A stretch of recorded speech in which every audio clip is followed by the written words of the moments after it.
अस्सलाम नाज़रीन, मैं हूं असद अली तूर अपने प्रोग्राम असद तूर अनसेंसर्ड में। आज जो हम आपके लिए लेके आ रहे हैं खबरें, एक तो ये जो इमरान खान साहब ने अब जो मज़ीद इंकशाफात किए हैं कि जनरल कमर बाजवा से उनकी जो आखिरी मुलाकात हुई उसमें जनरल कमर बाजवा ने कहा कि वो प्ले बॉय हैं, यानी कि इमरान खान प्ले बॉय हैं, और जवाब में इमरान खान ने कहा कि हाँ मैं था प्ले बॉय। तो ये क्या मुकालमा हुआ, इसमें क्या वजूहात थी, इसकी क्या रीजंस थी, ज़रा आपको, और ये कब और कहाँ मुकालमा हुआ, ज़रा इस पर आपको बता देते हैं। इसके अलावा देखिए कि इस मुलाकात में बताएंगे और कौन कौन मौजूद था। ज़रा इससे आगे बढ़िए तो फिर अब देख लीजिए कि इस वक्त मुल्क कहाँ पर खड़ा है और किस तरह से जो सियासी इंजीनियरिंग है वो अभी भी जारी है। उस पर ज़रा कराची के हालात भी देख लीजिए कि किस तरह से एमकेएम के धड़ों की, जिसे कहते हैं, वो दोबारा से एक मर्जर चल रहा है।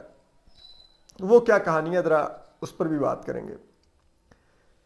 देखिए सबसे पहले आ रही है जनाब खान साहब के ऊपर। इमरान खान साहब ने कहा जी कि उनकी जो आखिरी जनरल कमर बाजवा से मुलाकात हुई उसमें जनरल कमर बाजवा ने इमरान खान को मुखातिब करके कहा आप तो प्ले बॉय हैं, और इमरान खान कहते हैं कि मैंने जवाब में कहा कि हाँ मैं रहा हूं प्ले बॉय। तो ये मुकालमा था क्या? देखिए ये आखिरी मुलाकात जो हुई ये F8 में ISI के सेफ हाउस में हुई थी, और इस मुलाकात में इमरान खान साहब भी मौजूद थे, असद उमर साहब भी मौजूद थे, शाह महमूद कुरैशी साहब भी मौजूद थे, और परवेज खटक साहब भी मौजूद थे। दूसरी तरफ से जो वफद था उसमें उस वक्त के army chief general Qamar Bajwa और DGI lieutenant general Nadeem Ahmed Anjum मौजूद थे, और उसके अलावा भी कई अफसरान मौजूद थे, लेकिन ये प्रोमिनेंट की ऑफिसर्स थे उसके अंदर। और ये वही मुलाकात है जो रात की तारीकी में इमरान खान साहब ने ली की, और जिसमें इमरान खान साहब ने जनरल कमर बाजवा को, ये बात तल्ख तब हुई जब इमरान खान साहब ने जनरल कमर बाजवा को ऑफर किया कि अगर ये हुकूमत वाले आपको एक्सटेंशन ऑफर कर रहे हैं तो एक्सटेंशन मैं आपको दे देता हूं, आप इनको निकालिए, मुझे हुकूमत में लाइए, मैं आपको एक्सटेंशन देता हूं, इन सबको निकालिए और मैं आपको लाइफ टाइम एक्सटेंशन दे दूंगा, आप लाइफ टाइम आर्मी चीफ रहे। और उसको जो उस वक्त के आर्मी चीफ थे जनरल कमर बाजवा, उन्होंने एक तंज लिया और अपनी तौहीन के तौर पर लिया कि ये मुझे रिश्वत ऑफर कर रहे हैं, और वो भी मेरे सब ऑर्डिनेट्स के सामने। DGI बैठा हुआ है, दीगर जनरल ब्रिगेडियर्स बैठे हुए उनके सामने, ये शख्स जो कि अभी कुछ माह पहले प्राइम मिनिस्टरशिप से निकाला गया मुझे कह रहा है कि मैं तुम्हें, मुझे दोबारा प्राइम मिनिस्टर बनवाओ, मैं तुम्हें लाइफ टाइम एक्सटेंशन दे दूंगा। तो वहां पर बात तल्ख हो गई। उस तलखी में फिर जनरल कमर बाजवा ने इमरान खान साहब को, आप कह लें क्योंकि उनके तो बगल बच्चा थे, उनके तख्लीक थे, उन्होंने इक़्तिदार में लाए थे वो इलेक्शन रिग करके, और उन्होंने प्राइम मिनिस्टर बनाया था, और उन्होंने ही 3.5 पौने 4 साल प्राइम मिनिस्टर के तौर पे इमरान खान साहब को चलाया था, तमाम गैर आइनी इमदाद दी थी। तो वो जनरल कमर बाजवा को लगा कि यार इस शख्स को देखो, ये मुझे ये बात मेरे सबऑर्डिनेट्स के सामने कह रहा है। तो उन्होंने इमरान खान साहब को इमरान खान साहब की हैसियत बताने के लिए कहा कि आप सोच समझ के गुफ्तगू किया करिए, आप तो खुद प्ले बॉय रहे हैं। तो इमरान खान साहब ने कहा तो हाँ तो रहा हूं। तो उन्होंने कहा तो आपकी और आपके पार्टी के लोगों की ऑडियोज और वीडियोस मौजूद हैं। तो जिस पर के मीटिंग का माहौल बहुत तल्ख हो गया, और उसके बाद जब मीटिंग कंक्लूड हुई तो दरअसल जो उस वक्त के आर्मी चीफ थे वो इमरान खान साहब को एक बहुत ही मोहब्बत से लीथल पैगाम दे गए थे कि अगर इफ दिस वार टर्न्स अगली, यानी कि एक दूसरे पर इल्ज़ामात का सिलसिला आप शुरू करेंगे तो फिर आपकी करेक्टर असैसिनेशन के लिए तो बहुत कुछ मौजूद है। अब उसमें चीज़ ये है कि अगर आपको याद हो, उसी मुलाकात के एक 2 दिन बाद if I am not wrong, DGISI lieutenant Nadeem Ahmed Anjum ने DGISPR जो उस वक्त के थे मेजर जनरल बाबर इफ्तिखार के साथ बैठ के एक गैर मामूली प्रेस कॉन्फ्रेंस की थी और उन्होंने कहा था कि इमरान खान साहब, आप जिनको गद्दार कहते हैं तो फिर उनको लाइफ टाइम एक्सटेंशन की क्यों ऑफर करते हैं? आप फौज के सिपह सलार को सादिक और क्या नाम है, मीर जाफर और मीर सादिक कहते हैं। इस पर उन्होंने काफ़ी कुछ सुनाया था और वो भी जाहिर बात है इमरान खान साहब उस वक्त जिस तरह से आउट ऑफ कंट्रोल हुए थे और चीज़ें कंट्रोल में नहीं आ रही थी, तो ज़रा ये कहते हैं कि आर्मी चीफ ने खुद जो उस वक्त के थे जनरल कमरजाद बाजवा, उन्होंने DGISI लेफ्टिनेंट नदीम अहमद अंजुम को जाके कहा कि आप जाके इमरान खान के इल्ज़ामात का जवाब दें, क्योंकि आप उस मीटिंग में भी मौजूद थे और ये आपकी इदारे ISI ने अब तक इमरान खान प्रोजेक्ट चलाया है, तो अब इसको जाएं जाके इसका करके आए, जैसे कहते हैं ना, इसके बयानिए का तोड़ भी अब आप खुद दे के आएंगे। तो उस पर ना चाहते हुए भी DGISI लेफ्टिनेंट नदीम अहमद अंजुम वो प्रेस कॉन्फ्रेंस करने आए थे। और अब चीज़ यह है कि अब इमरान खान साहब एक इल्ज़ाम और भी लगा रहे हैं। वो ये कह रहे हैं कि जी देखें, अभी भी जनरल कमर बाजवा सेटअप जो है वो काम कर रहा है फौजी एस्टेब्लिशमेंट के अंदर। अब वो किसकी बात कर रहे हैं? देखिए, एक तो जो लेफ्टिनेंट फैज हमीद है वो तो रिटायर होकर घर जा चुके हैं, ठीक है, और उनके घर जाने का मतलब क्या है? ठीक है कि वो अब आर्मी मौजूद नहीं है, तो इसका मतलब है कि जनरल बाजवा सेटअप के जो मुखालिफ लोग थे वो तो फौज से जा चुके हैं, बकौल जो इमरान खान के सेटअप के लोग थे, ठीक है। उसके बाद आपको मालूम है कि नए army chief general Asim Munir ने एक, जिसे कहते हैं ना, कार्रवाई की हिदायत देके जितने लोग जो साबिक वज़ीर-ए-आज़म इमरान खान और PTI प्रोजेक्ट से मुंसलिक रहे हैं, जिनको जनरल कमरजाद बाजवा और लेफ्टिनेंट फैज हमीद ने इमरान खान प्रोजेक्ट के साथ लगा रखा था, उन सबको मार्क किया गया, जिनकी तादाद तकरीबन 500 के लगभग बनती है, और उन सबको इस वक्त कार्रवाई का सामना है।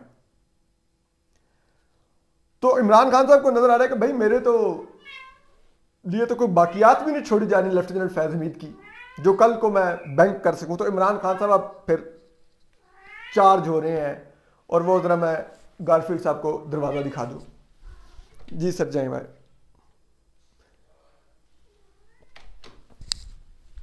तो वो इमरान खान साहब को अब नजर आ रहा है कि यार ये तो अब वो देख रहे हैं कि लेकिन जो वो ऑफिसर्स थे जिनके साथ मेरी नहीं बनी, जिनके आने के बाद मुझे घर जाना पड़ा, यानी कि DGISI लेफ्टिनेंट नदीम अहमद अंजुम,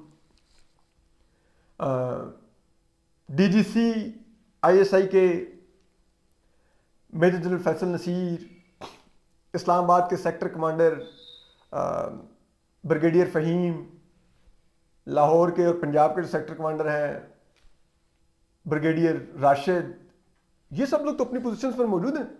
इनमें से तो कोई साइडलाइन नहीं किया गया। और जो DGISPR थे, जिनको मैं उम्मे हरीम कहता था, मेजर जनरल बाबर इफ्तिखार को, वो प्रमोट होकर लेफ्टिनेंट जनरल होके कोर कमांडर कराची बन गए हैं। दूसरा जो मेरे प्रोजेक्ट का की बंदा था लेफ्टिनेंट जनरल आसिफ गफूर, उसने बैत कर लिया है आर्मी चीफ, नए army chief general Asim Munir के हाथ पर। तो उसी लिए आजकल गफूर साहब की भी, आसिफ गफूर साहब की ट्रोलिंग कर रहे हैं PTI वाले ट्विटर पे और सोशल मीडिया पे क्योंकि वो कह रहे हैं अबे भाई तुम हमारे आदमी हो, तुम किधर जाके खड़े हो गए हो, अब तुम हमारे फैज हमीद थे फौज के अंदर और तुम भी मतलब। तो ये उनका एक ग्रज है, उनके ऊपर गुस्सा है। और यकीनन आसिफ गफूर साहब को मज़ा भी आ रहा होगा, और क्या वो कैसे मीडिया से कहें कि 6 महीने के लिए इमरान खान के लिए मुस्बत रिपोर्टिंग करें, वो कैसे 5th जनरेशन वार के लिए जिन्होंने पूरी एक ट्रोल्स की ब्रिगेड है इस पीआर ने तैयार की थी, अब उसको कैसे कहें कि आपने मुझे गालियां नहीं देनी, आपको इस दिन के लिए नहीं पाला था, इस दिन के लिए हड्डियां नहीं डालनी थी, आपको हम लोगों ने पाला था कि आप लोगों ने पीएमएलएन पीपल्स पार्टी को अटैक करना है, इनको गद्दार कहना है, इन पे जंदल के यार होने का इल्ज़ाम लगाना है, इन पे मोदी का यार होने का इल्ज़ाम लगाना है। आपने मतीउल्लाह जान को, अबसार आलम को, हामिद मीर को, आसमा शराजी को, अंबर शमसी को, सना बुच्चा को, रजा रूमी को, मुर्तज़ा सुलंगी को, उमर चीमा को, एजाज सैयद को, सैयद इमरान शफकत को, रजी दादा को, मतीउल्लाह जान को, आपने इन लोगों को गद्दार, इंडियन एजेंट, यूएस डॉलर पर पलने वाले करार देना है। आपने मुझे गालियां नहीं देनी थी, इसलिए आप लोगों को पाला गया था। वो तो अब बेचारे ये भी नहीं कह सकते, चुप करके बैठे हुए हैं कोर कमांडर कोयटा है, बड़ी लुक्रेटिव पोजीशन है वैसे वो। तो अब ये हालात हैं। अब वो इसमें इल्ज़ाम भी लग रहे हैं जनाब, वो जो मेजर आदिल राजा हैं जो लंदन में बैठे हुए हैं कि फलां जो मॉडल्स थी वो सेफ हाउसेस में आके ठहरती नहीं, और उनको लेफ्टिनेंट फैज़ हमीद, जनरल कमर बाजवा और कई पॉलिटिशियंस वहाँ पर आके वगैरह वगैरह मामलात करते रहे, और वो उनकी वीडियोस बनती नहीं। तो अगर आपको याद हो तो जो बेगम नवाजिश अली थे, एक प्रोग्राम करते थे एक आज टीवी पर बड़ा फेमस, तो उनकी एक वीडियो मौजूद है रिकॉर्ड पर, जो कि उन्होंने कहा था कि किस तरह से उनको फिल्म और ड्रामे के बदले में मुबैना तौर पर आईएसपीआर के ऑफिसर्स ने, यानी कि बावर्दी ऑफिसर्स ने, उनसे जो ड्रामों और फिल्मों में काम करने वाली मॉडल्स थी वो मांगी थी अपनी ख्वाहिशात के लिए। ठीक है, तो ये बातें तो अरसे से चल रही थी, अब दोबारा हो रही हैं। तो कोई ऐसी तो नई बात तो नहीं है, अब वो मेजर आदिल राजा भी यही कह रहे हैं, ये हालात हैं इन सब लोगों के। तो अब इमरान खान साहब इस पर पहुंच के हुए और वो कह रहे हैं कि नहीं वो देखो अभी भी जनरल कमर बाजवा सेटअप काम कर रहा है और वो मेरे अगेंस्ट काम कर रहा है। वो कह रहे हैं नहीं कि मेरा सेटअप तो उड़ गया, फैज़ हमीद वाला जनरल बाजवा सेटअप बदस्तूर अपनी पोजीशंस पर कायम है। और इससे वो जिसे कहते हैं वो तरीके से जो जनरल आसिम मुनीर है, जो पाकिस्तान के आर्मी चीफ, उनको भी थ्रेट कर रहे हैं कि मैं आपको भी फिर अभी फ्यूचर में टेक ऑन करूंगा अगर आप नहीं रिकंसिडर करेंगे। और साथ ही वो कह रहे हैं कि जनरल बाजवा सेटअप काम कर रहा है, और साथ कह रहे हैं कि फौज चाहे तो मुल्क के हालात बेहतर हो सकते हैं और इलेक्शन हो सकते हैं। भाई अगर जनरल बाजवा सेटअप है तो जनरल बाजवा सेटअप के अंडर क्यों इलेक्शन लड़ना चाहते हैं फौरी है? जनरल बाजवा सेटअप से तो आप कहते हैं मुल्क बीमार हुआ, वो रूल ऑफ लॉ चाहते ही नहीं थे। ठीक है, तो अगर उनका सेटअप काम कर रहा है तो उन्हीं के तार के लोगों से आप किस बात की दवाई लेंगे? मतलब कम ऑन भाई, क्या कॉन्ट्रडिक्शन, और जिसे कहते हैं ना वो अजीब किस्म का कंफ्यूज और वो बयानियां हैं। खैर, तो ये वो हालात हैं। लेकिन अगर आप देखें तब जैसे कि कराची में हो रहा है, एमक्यूएम के तमाम धड़े अब इकट्ठे किए जा रहे हैं। आपको मालूम होना चाहिए कि कामरान टेसूरी किस तरह गवर्नर सिंध बने थे। उनको एस्टेब्लिशमेंट ने गवर्नर सिंध बनवाया। एमक्यूएम पाकिस्तान तो उनको अपनी पार्टी से निकाल चुकी थी, वो सीधे पार्टी में वारिद हुए एक दिन डिप्टी कन्वीनर के तौर पे और नेक्स्ट डे गवर्नर सिंध बन गए।